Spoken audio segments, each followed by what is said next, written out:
Hi. Hello, everyone. Hello, hello. Good evening. Hope everybody is doing well. Very exciting. We are hard to believe in the zone of getting ready for Pesach, as Rosh Chodesh is coming up on Sunday. So that means we're just a couple weeks out. But I wanted to make sure I gave people plenty of time uh, for preparations to know what needs to be done. Um, the earlier you know, the better. So I'm not here to instill any panic in everybody. That's not the idea here. The whole idea is to give this knowledge and to give guidance in order that we can prepare for Pesach and do what we need to do and not spend time doing what is not necessary to be done in order to create a beautiful, meaning, uplifting Pesach. It's very important we say Chag Kasher V'Sameach, and we should never forget how important it is to be besimcha on Pesach. And just to remind everyone, anything that's really important in life, we prepare for. So when the family's making a wedding, there's a lot of preparations that take place because it's really important. So to Pesach, it's a wedding of God and the Jewish people. So we need to spend a lot of time preparing and making sure that we are ready for this awesome moment. I'm not minimizing that there is stress involved and there's a lot of work involved, but I think the more clarity that there is, my hope is that the Pesach preparations can be with a sense of preparing for something exciting. Okay, anticipation is something that's special, and that by the time we reach Pesach, we really feel the sense of joy and awe with the blessings of the beautiful Chagim that Hashem has blessed us with. So, as I mentioned, I wanted to begin with what is unique about this year's Pesach. And the reason I'm starting off with that is because if some people want to hop off the call after that, because I feel they know all the other preparations relating to Pesach, that's fine, because what we're doing now is fairly unique. When Erev Pesach falls on Shabbat, right? So the Pesach actually begins, right? The first Seder is Saturday night, but it's a 3-day Yom Tov, right? Because we have Shabbat the day before. Um, now, Erev Pesach is always a special day, so it becomes all the more complicated with Shabbat because on Erev Pesach, unlike the other Erevs that we have, the Erevs start to take on some of the elements of the holiday before the holiday begins. For example, we don't we will stop eating chametz on Erev Pesach, okay? And we also are not allowed to eat matzah on Erev Pesach. And that complicates things this year because we have Shabbos meals that need to take place, and we have a mitzvah of lechem mishnah, of having two loaves or two matzahs. So how are we going to work that out? So let me walk through step by step what's going to be happening this year. And then I will pause after that as relates to if there are any questions relating to Erev Pesach falling on Shabbos. And then I will go into the general discussion of koshering, products, cleaning, and the like as it relates to Pesach. So let's begin. Let's just work through the calendar. Okay. So on Thursday before Pesach, what is different is that is going to be the Siyam Bechorim, right? Normally, what is the fast of the firstborn is on Erev Pesach, but if Erev Pesach is on Shabbat, we don't fast on Shabbat. And once a fast day doesn't fall on Shabbat itself, we also prefer it not to fall on Erev Shabbat, and therefore the fast moves to Thursday. Okay, so for all the firstborn males out there, although there is such an idea of female firstborns fasting, it just doesn't seem to be so common. Or it's even a father of a firstborn male under bar mitzvah. Make sure to come to shul and be there for a siyum, to participate in a siyum on Thursday, because otherwise you should be fasting on Thursday. Okay, so that's number one. The second difference relating to this year is when we do bedikat chametz. So normally we do the bedikat chametz, right, the night before Seder night. But the night before Seder night, which is the 14th of Nisan, This year is Friday night. That's Shabbos. Okay. And to walk around with a candle looking for that, that's a violation of Shabbos. So therefore, we do not do that on Friday night. So it's moved to the night before. So the formal bedikat chametz, search for chametz in your homes, should be taking place on Thursday night after it is dark. Okay, and to review, we say there's a bracha we make. Okay, it's in the sitters and the Haggadahs. Okay, abir chametz, and the tradition is generally to put 10 pieces of bread around and look, but it's really not just to find the 10 pieces, to look around. Is there any chametz that I might have missed, even though we have been doing some cleaning already, or significant cleaning already before then. Now, if a person is traveling, okay, and leaving before Thursday night, then you do bedikat chametz the night before you leave, but without a bracha. However, if you're able to participate in bedikat chametz wherever you will be, that is, if possible, it's a good thing to do. But there joining with other people, you don't say a bracha. Okay, so that's Thursday night. Thursday night is the formal search for the chametz with the bracha, followed by the recitation we say afterwards that any chametz I'm not aware of, it becomes null and void. We're not nullifying all the chametz in our possession, especially this year, because we still need to get through Friday and Shabbos, which likely will have some chametz remaining. Okay, moving to the next day. The next day is Friday. Friday is Erev Shabbat. Okay, Erev Pesach, Erev Shabbat. Okay, the tradition is that we burn the chametz the same time that before the same time that we would have burned the chametz usually on Erev Pesach, right? Once again,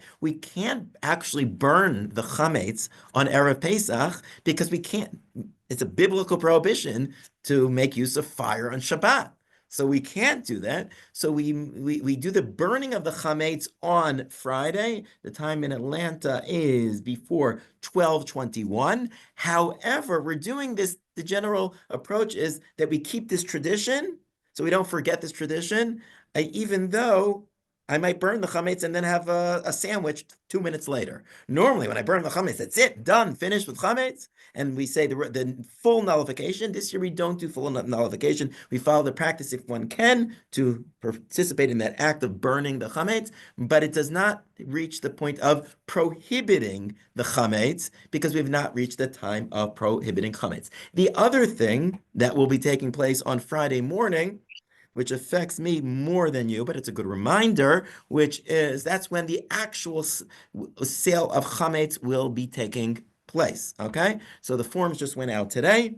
Make sure to fill out the forms or the Google forms and appoint me or Rabbi Atwood to be your agent to sell your chametz on your behalf. The chametz will be sold the general time when we normally sell it, of which is usually 11 a.m. on Erev Pesach. But once again, here's the issue. We can't sell the chametz on Shabbat because we're not allowed to do business transactions on Shabbat. So we'll be selling the chametz at 11 a.m. But doesn't that create a problem?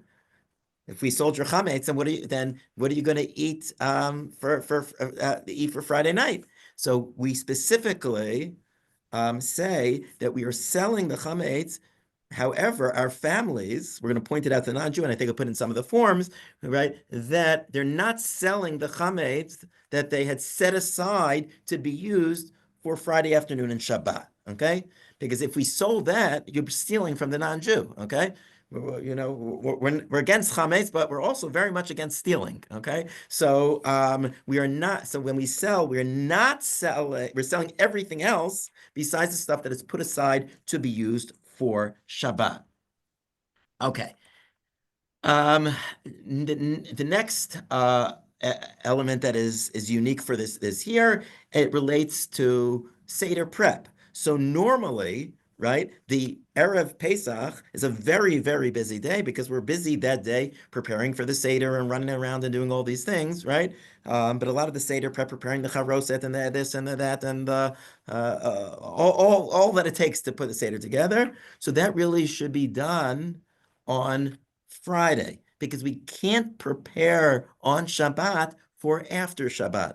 So preparing all the Seder items, okay, grating the horseradish, like all those things, that should all be done on Friday, okay? So make sure that those things are done on Friday because we cannot be doing them on Shabbat. And if you wait till after Shabbat to start doing those things, the Seder in Atlanta, especially, is already way too very late. We don't want to make the Seder any later. Okay, we want to get started right for Shabbos is over. So really get those things done. Now, one of the blessings I will say of the way that it falls this year, which doesn't fall for another 20 years, by the way, is that as opposed to running around and being so busy and like all the things you need to take care of on Erev Pesach, it's already taken care of, which means this is the year you can have like the most awesome and best Seder in the world because we might not be completely exhausted, okay? Because everything is done. It's Shabbat.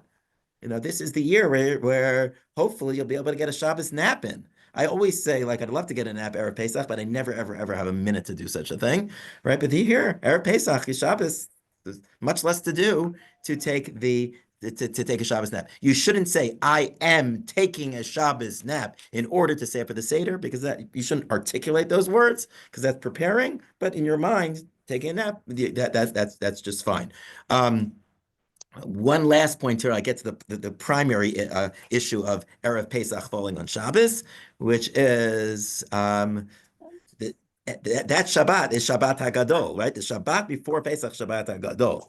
However, because that's such a crazy day with the evening of the Seder, I know this is what you all want to hear about. The Shabbat Hagadol drasha traditionally takes place the Shabbat before. Okay, so the Shabbat Hagadol, so it's going to be the Shabbat Hagadol drasha this year, will be taking place next Shabbat. It won't be taking place then because it's right before the Seder, and it would be much harder to get people out. And we also want to use the Shabbos Hagadol drasha to get prepared, and might be too close. Okay, so let's get to then with I think the core issue is when it comes to Erev Pesach falling on Shabbos. Well, what do I do about my Shabbos meals, right? So on Shabbos, we are obligated to have three meals, okay? And at least two of those meals where there's a little more leniency on Sudasher Street, although I don't think there should be so much leniency, but of having those meals with lechem mishnah, right? We always make sure to have two rolls or two chalot on Friday night and two chalot for Shabbos day. Those are two obligatory Shabbos meals. For Shabbos, we're more lenient, especially on the two. So what are we going to do? Right. Our homes are clean for Pesach. Our kitchens have certainly been turned over, right? All the food that we're going to be serving is going. I would recommend be Pesach. But what do I do about lechem mishnah? Okay, so I'm going to give you a couple options. So let's start with Friday night. Okay, so when it comes to Friday night, so there's two options. Either be very sparing in buying smallish challah rolls, in which there's going to be and use challah rolls that pretty much based on who's going to be how many people are at the table, they pretty much primarily get consumed.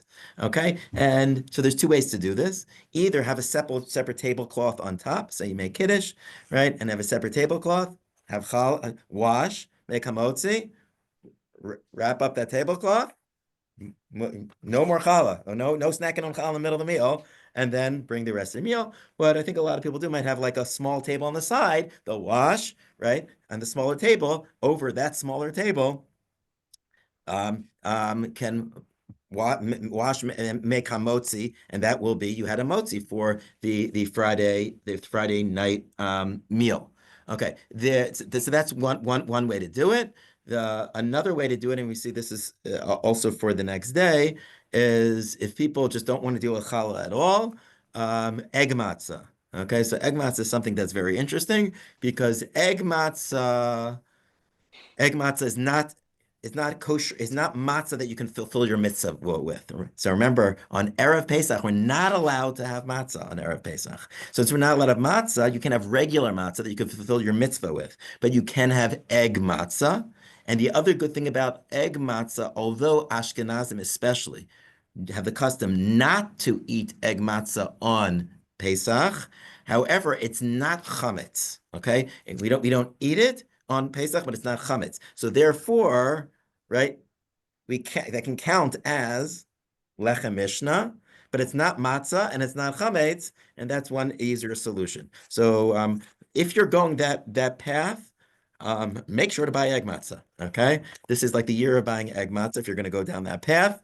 Um, uh, okay, let's go to the next morning. The next morning, probably the most interesting of everything, because next morning at 11:04 in Atlanta, it is forbidden to eat chametz. That's when it kicks in, the prohibition of eating chametz. 11:04 Shabbos morning. So that means, what am I going to do about my Shabbos meal and shul? So two general paths here. Either hashkama, so a person goes to hashkama minyan, and some shuls are just only doing hashkama minyan. So somebody goes to hashkama minyan, and then they go home and they can have their Shabbos meal. Either way, like we mentioned before, either with small pitot or small challahs in the ways that I described before, and making sure to have that before 11:04. Okay. It doesn't need to be disposed of, which I'll talk in a minute, till 12:21, but you have to finish eating that part of the meal, the bread part of the meal, before 11:04. Now, what I and some of my colleagues are doing, realizing that not everybody's up for getting up at 7:15 a.m. What we're going to do at the shul is something I'm really excited about. It's really cool. In which the main minyan is going to start at 9. Okay. And we're going to do the way many Jewish summer camps do it. We're going to daven shacharit through the end of Torah reading, meaning through Haftorah, which will be around 10:15-ish. And we're going to pause. We're going to pause in the middle of davening, and we're going to do, this is what we call it. We're going to do a Kiddush club. We're going to have Kiddush in the middle of davening, sanctioned Kiddush club in the middle of davening, although the booze are not so good because it's Pesach, but okay, whatever. So we're going to have Kiddush, but it's not just going to be Kiddush, right? We're going to, in the shul, we're going to have this Kiddush with egg matzah. So the Friday night, we're having a meal in the shul. That will probably have small rolls. Shabbos morning is too close. We're just going to have egg matzah, in which everybody should be making lechem mishnah over egg matzah, and then we have salads and tuna fish and egg salad and this and that. We are looking for some sponsors, and that will be your Shabbos meal. Okay, so therefore you had your Shabbos meal. Okay, we'll make sure then it'll be finished by 11, and then this is not usually the way it is, Kiddush, and then it's over. Kiddush, Kiddush is our meal. Going to finish and go back and finish Musaf, and then that's Shabbos morning. Okay, so that's the way we're going to be doing it in the shul. And then if you do that, so you can go home and eat your more regular Shabbos lunch, but there's no hamotzi because we don't even eat egg matzah after 11:05. So you can go and like have your regular, whatever you're planning on having for Shabbos lunch, should be Pesach by then, but you just don't start with Kiddush and Hamotzi because you already did Kiddush and Hamotzi, and that will also count for your Sudash Shishit for this year. It's almost impossible to have it with bread or the like. That will count as Sudash Shishit, and you really accomplished everything in that sense. Um, okay. Then the last thing, and then I'm going to pause and take questions on these unique aspects of Pesach this year. Take some questions, and I'll go to the general stuff. The last point is not to forget, right? Although we stop eating chametz at 11:05, we can't be in possession of any chametz by 12:21. Okay, by 12:21, we cannot be in possession of any chametz. So first of all, let's say we have some rolls or crumbs left over. So if it's only crumbs, you can flush it down the toilet. Rolls, I would not flush down the toilet. And then if you can, the best thing is to do is to put it in some garbage or maybe a smaller garbage that you can kind of put at the curb because you don't really want it on your property, so like right outside your property. But this, your neighbors might not like if you put it out on it, depending what your trash day is. But you kind of put up something small if you can make a small garbage can there that you would put later if possible. I don't, that those are some ideas of getting rid of getting rid of the chametz. Let me see if there's other ways to do the. Right here, my notes. Um,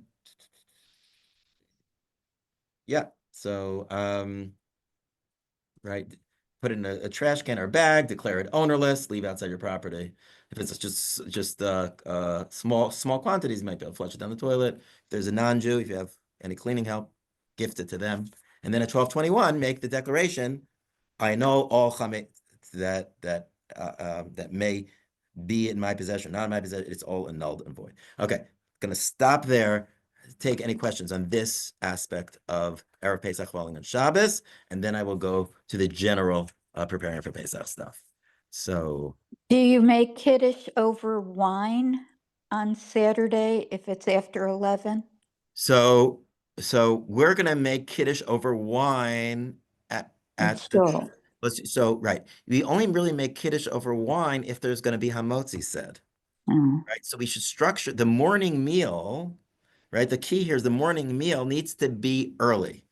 So either you do it on your own. I'm doing it away. Either you went to Ashkama and you do it at your house, or here we're providing, because we're always here to serve at our shul, a way, as long as you're at shul, to be able to make Kiddush and Hamotzi. Okay. Okay. But the meal later, you're just eating food. There's no real Kiddush. Okay. Yeah. Thank you. Yeah. The matzah, sure, the egg matzah oftentimes has an OUP on it. Why does it need to be disposed of? Sorry, egg matzah does not need to be disposed of. Let me be clear. Okay. Only if you're using rolls. The egg matzah is the easier solution here because egg matzah, although we're not eating it after 11:04, right? There is no issue of it's not chametz. Okay, it's not chametz. We're just not. Right. We have the practice. We don't eat it after 11:04. Okay. But what about the custom of not eating any matzah within? So if that is the core custom, it was actually halacha. The halacha is you're not allowed to eat matzah the day before Pesach, which is matzah you can fulfill your obligation. If you have a family minhag not to even eat egg matzah on Erev Pesach, then you have to use rolls. Okay. I don't know. I don't. Maybe there is such a custom. I'm not saying there's not, and especially if it's in Rabbi Luxney's custom is that, then for sure I'm going to abide by it. But many do not have a custom not to have egg matzah because egg matzah halachically is really not matzah. Okay. Okay. Yeah. Thank you. Okay. So I see a question on the side here. What about Sudash sheet? So Sudash sheet, if you're doing the method that I described, you're having your Shabbos lunch meal at that Kiddush at the shul. When you go home and have your lunch, that's Sudash sheet. Okay. Any other questions on Erev Pesach falling on Shabbos? For the Sudash sheet, though, do we wash on egg matzah or it's already No. too much? No. Right. Don't Remember, wash on anything. we're not eating egg matzah after 11:04. Okay. Okay. Can you eat kitniot at Shabbat lunch? Excellent question that was asked also in the chat today, which is we do not eat the same time we take on the prohibition of chametz at 11:04 a.m. We also do not eat kitniot. You do not wash for Sudash. So some people, I'm so glad people are so careful about Sudash Shlishi that like lifts my soul. But there's some people are very stringent to divide their meal in two to be able to wash again. I think there's definitely what to rely on to be, and I'm pretty careful in general. Almost always will wash for Sudash Shlishi, but there are more lenient opinions out there. Sudash Shlishi, you could fulfill it with other things. So in this year, during this circumstances, I feel one should be very comfortable having Sudash Shlishi without washing. Will this quartering be distributed? I'm happy to share it. I don't think I've said anything too controversial yet. to get myself in trouble. Okay. Anything else? Okay, good. So let's move on. Okay. Don't remember, there is the Shabbos nap piece. Don't minimize that. Or even just to be able to go into the Seder rested is really a gift that we don't usually have. So, it's not going to happen for 20 years. So appreciate the uniqueness here. Okay. Rob, do you also have the minhag not to drink any wine after 11:04 since it's going to be used in Seder? I'm not aware of such a custom, but Okay, I'm just asking. whoever has whatever custom they have, but I'm not aware of such a custom. Okay. Thank you. Okay. So let's go to general Pesach stuff. Okay. Okay. So the first thing we'll talk about is getting our homes ready for Pesach. So when it comes to chametz, let's first point out what is different from chametz from other prohibited items for us to eat. Meaning, the main difference is that we are prohibited from owning chametz. I'm perfectly permissible for us to own non-kosher. In fact, any pet owner likely owns non-kosher. There's no issue with owning non-kosher. But when it comes to Pesach, one of the added stringencies is that there is what's called bal yera'eh uval yimatzeh, and that we're not allowed to own chametz, and therefore we do all these things to make sure that we don't own chametz. So that we do bedikat chametz, and we do the nullification of chametz, and we sell our chametz. Okay. But when we're selling the chametz, unless you're going away, you're putting all your chametz in one particular area. Okay, so any area where you are not storing your chametz to be sold, and any chametz that you're storing to be sold should be closed off and sealed.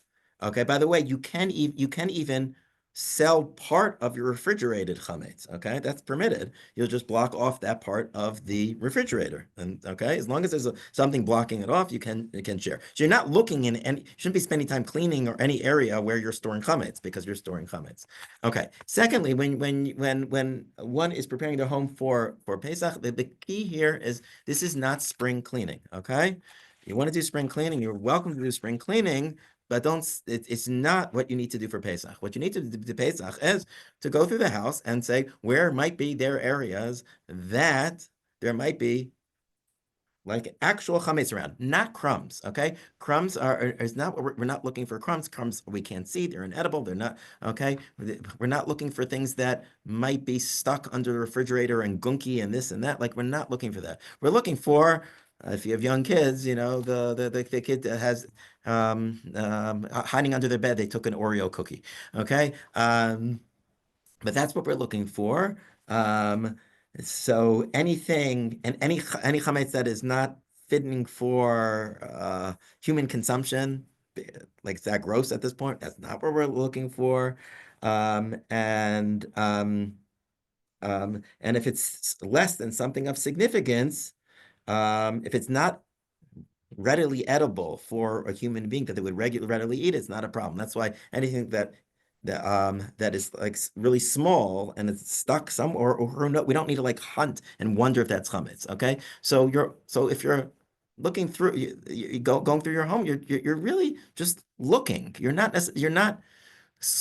necessarily, if you want to vacuum, but you don't need to vacuum. You don't need to wipe down all the windows. You don't need to scrub the couches. You're looking.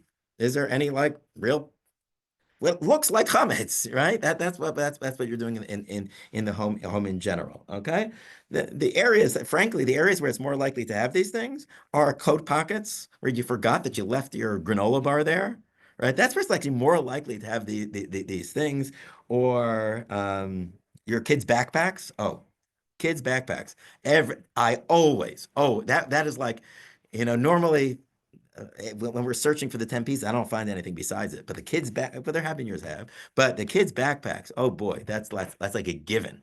Or at least my kids, I added my kids, I don't know. But that's where it's like, oh man, there's like actually a piece of chametz, okay? Or if your kids probably shouldn't do that, but they have stashes somewhere, you got to go through that stuff. Okay. Okay, so that's when it comes to to cleaning. The area where most of the time should be spent, frankly, is the kitchen. Okay, so so that then of course, and the night before you'll do that bedikat chametz, you could do a search and make sure you didn't miss anything. All right, and then the kitchen, because the kitchen really is the place where chametz, where you're going to be where you're going to be preparing your dishes. So first of all, when it relates to the kitchen, there's going to be part of the kitchen that you're not going to need to clean, and this is very important. Where your regular dishes are going to be, right? Your regular chametz dishes, or your chametz glassware, or your chametz silverware. You don't need to wipe those cabinets down at all. Okay? Okay. You're sealing it off. You're not going in there. Okay. And anything that might be there is going to be at best a crumb, but you're not so I think the key, what I'm trying to say is anything that is just you can just take over and be sealed off. Don't spend any time cleaning it. Just seal it off. So if you have also like your sandwich maker and it's very popular now, this Betty Crocker thing that people have, and the toaster, and this, like all those appliances that cannot be koshered. So wherever you put it, you don't need to clean them you don't need, I mean, toaster, maybe just shake off the crumbs because it's like, but right, you don't need to clean them. You don't need to scrub them. Just put them wherever you're going to put them and seal it off. Done. Don't spend time cleaning those areas. You just got to close them off. After you do that, right, then you kind of know, well, what is the area that I'm going to be using? Where am I going to be putting my Pesach dishes? Where am I going to be putting my Pesach cutlery? Where am I going to be storing my Pesach pots? So that, yes, needs to be wiped down and needs to be cleaned. So I can put all my Pesach stuff there. But that's after I've decided all the parts that I'm not touching. I'm just closing off. Okay. So I'm trying to make it easier, I hope. Okay. And then you're ready to wipe down you wipe down with some soap, something, whatever, any surfaces that you're going to be using. Wipe down any places, cabinetry that you will be putting your Pesach stuff. Okay, but you don't need to scrub. You wipe it down. Some of it custom to cover.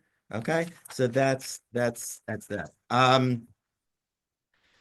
Okay, so let's go through the kitchen. Okay, and then I'll pause for questions in a minute again. Okay, just going to, why does it matter if the garbage cans with chametz are on our property? Because our property is still considered our possession. So if possible, you can put it at the edge. If not, and you say I nullified, it's ownerless, and you really think you can't put it right outside. But I said you don't need to put those big decab things. You could just put something smaller. I was wondering that Yeah. because of what you just said about the like how we don't have to go crazy with the cleaning, and if it's not edible and it's not considered something we worry about, and the garbage is not edible. Right. Garbage is not edible, but you're saying by the time, but it was, meaning it takes a little while I mean, it's still gross, but it's still like really in bread form. He just had it a few days ago. I mean, he just had it a few hours ago. Okay. But I think if you're stuck, No, I know. I'm just, Yeah. it seems like a little bit contradictory. Yeah, right. No, I hear it. I hear what you're saying, because even though it's gross, it's in the garbage. I hate to Like say it, nobody would eat somebody it who's really unless it was hungry, that's like it's survival, maybe. What'd you say? It's a It's matter of survival, maybe. Right. It's still a roll, meaning it's not like it's not bread. It is bread. It's just, Mhm. it's nauseating. Yeah. Right. Okay. Okay. Okay. So let's go through koshering. Okay. The key to koshering is the 24-hour rule. Anybody who's been to this class in the past knows, right? 24 hours, which means, this is the most important thing that I will say. Decide when are you going to kosher. Okay. Try to make a plan, right? What's going to be our koshering evening or day, whatever it is, right? And then you need to 24 hours before that. Okay. You can't use any of those things hot. Okay, so you just got to figure out, well, when do I want to do the koshering, and build back 24 hours that I'm not using anything hot before that for 24 hours. Okay, and then the general rule is clean, right? So do a general cleaning, wait the 24 hours, and then you're ready to kosher. Okay, so first of all, let me mention the things that don't need to be kosher, just need to be cleaned. So the refrigerator does not need to be koshered. Anything cold does not need to be koshered. The refrigerator should be wiped down, should be clean. Any cabinets, as I mentioned, that you will be using for your Pesach stuff should be wiped down. Does not need to be koshered. The freezer does not need to be koshered. Look through your freezer. Some freezers like get a lot of buildup, and it's not for some, it might be like a time to like defrost your freezer.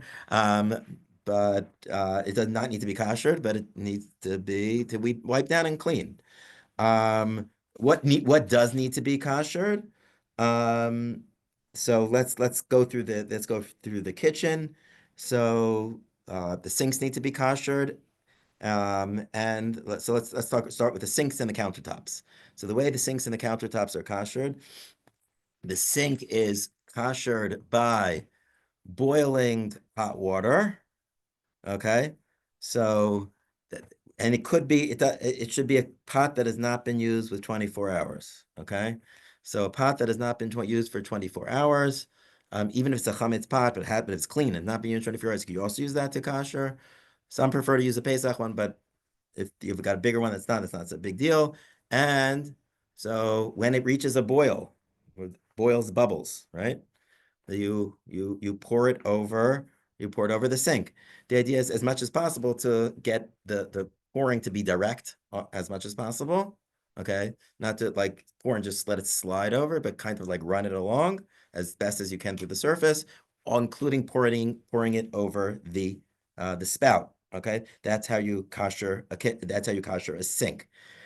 There's a similar way to kosher the countertops. This is a two-person job. Okay, this is how Talia and I bond every Erev Pesach. Okay, it's our shalom bayis has been okay since this, so it's actually nice to work together. So I'm the pourer, and she's the towel person. So first of all, you need gloves or oven mitts. Don't go do it barefoot. Wear shoes, and you need towels. And basically, you're pouring directly as best as you can on the countertops that you will be using over Pesach. So I just saw something we're going to share with you in a minute. I'm going to put it in the chat, which is where you can buy these covers for countertops. Where is this? Oh, here it is. Okay, let me I'm going to post it.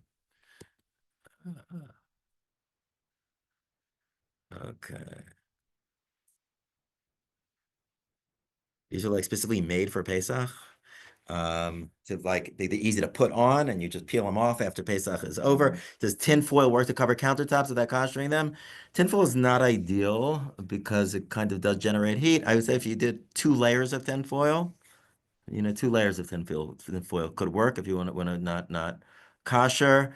Helpful hint: when you pour the boiling water over your countertop, squeegee the water into the sink if the counter is adjacent to the sink. Less mess on the floor, right? As much as you can do that. You're still going to need towels. There's no way it's not going to need towels to follow. That's the way to do that. So if you can do a thorough covering, you can cover. It looks nicer to kosher, but these things, if you look at this kosher decal thing that somebody pointed out to me, they actually make it look pretty, and it's like a little different look for Pesach. So I don't get any money for their sales. Okay. Okay. Moving along in the kitchen, the microwave. Okay, so we don't kosher glass on Pesach. Okay, so you need to remove that glass thing. Okay, you can either get another one, or I don't. It's only just for Chol Moed, so it still works without the glass plate for me. So what you do is you fill a cup that is not used, clean it, wait 24 hours. Everything is clean, wait 24 hours. All these things are koshering. Clean, wait 24 hours, and fill a bowl or a cup with water, and put it on for, I don't know, 5-10 minutes until there's a lot of steam in there. Okay, the steam is what's koshering it. And then what you do is open it up and then actually move the bowl or the cup to a different spot, because you didn't kosher the place that was underneath it. Move a different spot and do it for, once again, another few minutes until it starts steaming. That's how you kosher a microwave. But you gotta clean, wait 24 hours, and do that process. Going to the stovetop. So when it comes to a gas stovetop, so really you can put the burners on for like 10 minutes on high. Okay. So run those burners for 10 minutes on high. Many stovetops, gas stovetops have an area in between. So what do the area in between is, so that's where you should put something down. You should cover it. Okay, a couple layers of aluminum foil. So if you're moving your pots there on Pesach, they're not actually touching, meaning you're moving off the fire into that in between space between the burners. So that should be with aluminum foil. An electric burner. So electric burner can be koshered even a little more quickly, because when it reaches that real red hot, like that red hot, so it just needs to be on that heat is so intense you can actually feel it. So just a minute or two at those high temperatures. You don't need to do it all at once. Like if you feel it's dangerous to do it all at once, you could do one or two at a time. You could do that. Same thing with glass, a glass countertop. Glass countertop. The only difference with glass countertop is until it gets that red boil on. It's not boil, that red, you know. And then the only thing about the glass countertop, the in between area there, you can't kosher glass. So just be careful not to put move it off and let it rest there. Let it rest on the areas that you have either covered or koshered in the countertops and the like. Okay, so oven. Okay, so all right, here I have to come clean. Everybody ready for me to come clean? Okay, last year, there's some people on the call that know this. The last year, Erev Pesach, we koshered. We got a new oven. Ran the self-clean clean oven, and it busted. Okay, so I promised myself then that I'm not going to say you must do self-clean. Because that was rough. This is Erev Pesach, okay? And so unless you've done it many times and you have confidence, or don't do what I did, which is did both at the same time. That was really stupid. The top and the bottom of it. Don't do that. Okay. But you can kosher regular oven. You can kosher regular oven. The only difference is you have to clean it and you have to wait 24 hours. With a self-clean, you don't need to do anything. Just self-clean and you're done. But I'm forewarning you because I suffered the consequences last year. So clean the oven, wait 24 hours, and put it on its highest temp for like an hour and a half. Okay, that's a regular kosher regular oven. A plata, okay, a plata. So you can kosher a plata, clean, put it on for like an hour. There's no, and the only difference is for Pesach, you don't put food directly on. You can put food on aluminum that's covering it. Okay, when it comes to a plata, a Shabbos plata. Okay. So, Rabbi Starr, I'm sorry. Yes, You said an hour and a half on the highest temperature? for an oven, a regular oven. Right. Yeah. Okay. Tablecloths, oven mitts, all those things. Just put them in the wash and the dryer. Okay, you're all good. That's it. If you're koshering silverware or you're koshering pots. So first of all, I spoke to Rabbi Tendler at Beth Jacob, and I actually sent out today. You should really read your email. There's an attachment or a very thorough discussion of all the things going on for Pesach at Beth Jacob. I believe 9:30 a.m. the Sunday before Pesach. There's communal koshering, and we don't have the kitchen or the wherewithal to do such a thing, but they are very, very open for Or HaTorah families to make use of that if you want to do koshering of pots and pans and silverware and the like. Now, koshering for like silverware is not really that difficult, okay? Or koshering Kiddush cups. It's really not difficult. All you do is take a pot and boil it up, and you place whatever you're koshering in into the boiling hot water. It's good to have tongs, I guess, to get it in and get out, and then you rinse it with water. The only thing is after you've put in a few things, it's likely the temperature will drop. So you just need to wait till the temperature to get up again before you continue koshering. So smaller items, or any item that is small enough to go into a bigger item, is easy to kosher, which you just put it into the boiling water. Koshering, by the way, just so you know, it's not like toveling. You can kosher half of it, like it's too big to get the whole thing in. Like I'm koshering a small pot and a bigger pot, but it doesn't totally fit in. So I can do half and then turn it over and do the other half. Okay, it doesn't need to be submerged entirely, as long as each part got koshered. There is a way to kosher larger pots, okay, which is a little bit messy. The challenge koshering larger pots, which you can't put in a bigger pot, is how do you get the outside? So you would need to boil the pot all the way up, and you needed to submerge it into something that is hot. Because if you submerge something that's not hot, it will cause the temperature to drop significantly, and therefore the water that's displacing won't be hot enough. So they can use a hot stone that's been heated up. Some people, I've heard that, like, heat up a tea kettle that hasn't been 24 hours. So it's hot, with water, and just submerge it and let it spill over.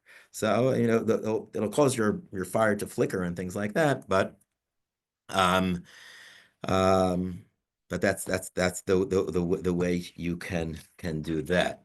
What are some other common things? Warming drawer. Okay, warming drawer. The CRC says you can kosher a warming drawer. You need to clean it. The way they say to do it is to wait 24. Remember, 24 hours. The only thing you don't need 24 hours is if it's not, you're not koshering, like a refrigerator or things like that, or a self-cleaning oven. Everything else you got to use the 24 hours. A warming drawer, clean, not use for 24 hours. And what you can do is leave it slightly ajar and put a sterno. You know what the sternos are, right? So then it will create heat in there, but you're not closing it. Don't close it. That's dangerous, right? They leave it a little open, leave it open. So, and that's the way you can kosher a warming drawer, because people really love their warming drawers these days, and there is a way to do that, but you just got to get a sterno. Don't close it all the way, okay? You got to leave it open in order that the air comes out. Keurig. So a Keurig can be koshered. So basically, you clean it out the best you can. Wait 24 hours, and then actually just run a kosher for Pesach Keurig cup. Most Keurig products most of them are kosher for Pesach. Most unflavored are kosher for Pesach. This is where you need to consult the list, which is the next thing I'm going to talk about. And then it's koshered.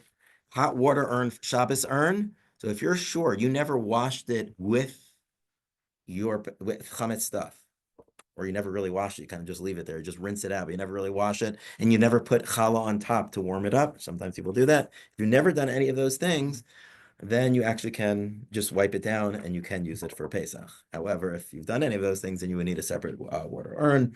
Okay, let's go to Pesach products. Okay. Honestly, when it comes to Pesach products, the most important thing is there are amazing resources out there. I think the CRC app is really the way to go. There's just, and they updated it this year. There's a whole search function, and you can really find tremendous amount of information there, ranging from what products need kosher Pesach supervision, what don't, to can this item be koshered or can this item not be koshered? So I strongly recommend that. I'll also, if the OU book that the shul has is also helpful. Here is the CRC. If people aren't into apps, they like more online things. So this is also from the CRC, which has tons of this information. I'm putting in the chat. Okay. And yeah, that's where most of your products, where it's going to tell you what you need kosher Pesach for, what you don't need kosher Pesach for. First of all, there are certain things they absolutely don't need kosher Pesach for, even though people some lists list them so people think they do. Those are like cosmetics and shampoo. Okay, things that are not fitting for a dog to eat. I don't care if shampoo and the first ingredient is wheat germ or whatever that is, right? So that's not food. Okay, that's not food. Medicines. So anything in any pill that is being swallowed, that first of all, whatever when it comes to health, of course, that's first and foremost. But any not unflavored pill, then then it's not a problem at all. With flavored pills and or like sometimes the children medication. So sometimes they might just have kidney out in them, so it's not an issue. And sometimes there might be a real chametz issue. And if there's an alternative, we prefer the alternative if we can. Um, um, Toothpaste, technically you can use any toothpaste, but there are so many that are okay this year in general that it's like, I don't know, it's classic brands like um, uh, Colgate, Close Up, Pepsodent, Ultra Bite, Sensodyne. Um, they're then they list many crests are okay. They list what they are, but not you can't assume all crests are. I mean, they have tons to choose from. Okay. Question for you, Rob. Yeah. If Yes. you're leaving town, could you tell us how many rooms need to be kosher? If you're leaving town, so if you what I put in the chametz form, if you're leaving town, I say you're selling everything except for one room, and therefore you can perform the search for chametz in that one room, but not have to bother searching the whole house. And it'd be the Pesach kitchen? What? Can you search for hummus in the Pesach kitchen? You should only search in a place where it's reasonable at some point. Chametz is at some point ever there. Okay. Here's a good question. It's a great question. If you kosher meat silverware, does it become dairy neutral? Here's a very exciting halacha. Okay. Generally, we don't like, even though technically it could work, koshering and saying, I have this meat silverware, I'm going to change it to milk silverware or milk to meat. Except once you're already koshering for a Pesach and you've been like, and you say you have this silverware that's been used for meat, but I really want to be a milchik or vice versa. Once you're already koshering for Pesach, you can go through the change. You can, like, great question, Lisa. This is your opportunity. Okay. It's, does it become meat, dairy neutral? It becomes whatever you want it to be, whatever you use it for first. Okay. Great question. Okay. So I think that's, I'll take questions now. Yes, Mindy. Can you kosher silicone utensils? Silicone utensils. I need to look that up. Okay. Okay. Put it in the chat and I will Okay. don't have it. Silicone's like plastic? Let me look it up. I'll look it up. Okay. Anybody else? I have another question. Yes. I'm just reviewing this. So with my induction stovetop, which requires a pot for it to turn on, I would not use it for 24 hours. Then I would get a pot, any pot, as long as the pot hasn't been used for, does the pot not have to be used for 24 hours too? Wait, a stove induction. Wait, what is Like it? a cooktop. Sorry, it's an induction cooktop. Okay. So the way it works is that the magnetic metal in your pot, not all pots have magnetic metal in them, will induce a magnetic spin in the cooktop, and that creates heat. And so it only can become hot when there's a magnetic metal on it. Okay. Oh, So you guys I think asked two I'll questions. I need to look these up. So I got two questions. What's it called? Stove induction? induction cooktop. Okay. All right. I'm thinking that based on everything else you said, I think I would just get a pot, wait the Yeah. 24 hours, and then just bring it to a high level to make the burners hot. But it's It glass. seems to make sense, but I kind of would have to see it for look it up a little bit more. Okay. I Okay. just don't want to commit to anything. Yeah. No problem. Thank you. Okay. And anybody else? We have the chat. You can go to me directly. Just because we have the chat, it's helpful for other people to learn from, but if you're not comfortable doing that, you can also ask me directly. The CRC app is really very helpful. I'm going to post one other resource here, which okay. Well, it's an article in the CRC site, which is making Pesach for the first time. But even if you're not making for the first time, there's a lot of really like good, just practical pointers, just in terms of like planning it all out and how to do it. It's not that long and worthwhile, and not about going into the detail. It's kind of giving like a framework how to focus on what to do when. Okay, so it's been a pleasure. I'm sure there'll be more and more questions along the way, but I hope you feel, what's most difficult when you feel you don't know, when you kind of know what you need to do, then you can start planning. It's going to be okay. It's not only going to be okay, it's going to be a beautiful, beautiful, beautiful young. Okay, Chag Kosher v'Sameach to everyone. Thank you. Thank Thank you. you.